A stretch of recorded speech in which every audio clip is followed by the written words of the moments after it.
আমি এই মসজিদের ইমাম সাহেব হয়ে আমি আপনাদের নিকটে ওয়াদা নিয়েছিলাম যে যদি কোনো বিবাহের বাড়িতে, যদি কোনো বিবাহ অনুষ্ঠানে যদি গান বাজনা বাদ্যযন্ত্র বাজে, তাহলে আপনারা সিদ্ধান্ত দিয়েছিলেন কি সে আমাদের জামাত থেকে বহিষ্কার হয়ে যাবে। আপনারা বলছিলেন কি?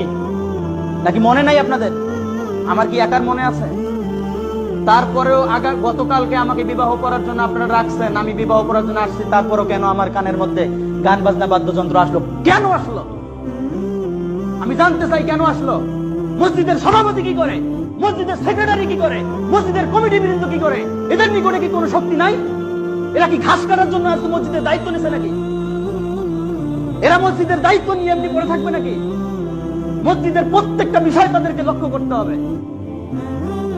আজকে যদি মসজিদের কমিটি স্ট্রং হতো, তাহলে কোনোদিনই এই বিয়ের বাড়িতে কোনোদিনও গান বাজনা বাদ্যযন্ত্র হতো না। কেন আমাকে এই বিবাহ করার জন্য আপনারা ডাকলেন? ওটা কি হিন্দুর বিবাহ ছিল নাকি? ওটা কি হিন্দুর বিবাহ ছিল? হিন্দুদের বিবাহতে গান বাজনা বাদ্যযন্ত্র ছাড়া তাদের বিবাহ হবে না।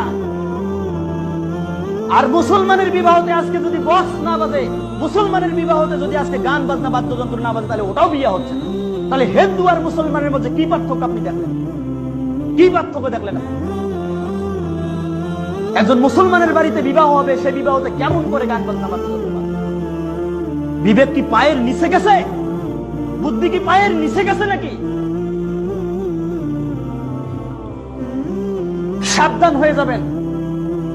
এই জামাতভুক্ত যারা আছেন, যদি বিবাহ হয়, এই বিবাহতে যদি গান বাজনা বাদ্যযন্ত্র নেক্সট টাইম থেকে বাজে, যা হয়েছে হয়েছে, নেক্সট টাইম থেকে যদি গান বাজনা বাদ্যযন্ত্র কোনো বিবাহতে বাজে, আর ওই বিবাহ যদি আমাকে পড়ার জন্য ডাকা হয়, সঙ্গে সঙ্গে বক্স ভাঙবো তো ভাঙবই, সঙ্গে সঙ্গে ওই জামাত থেকে ও থাকবে না, হয় আমি থাকবো।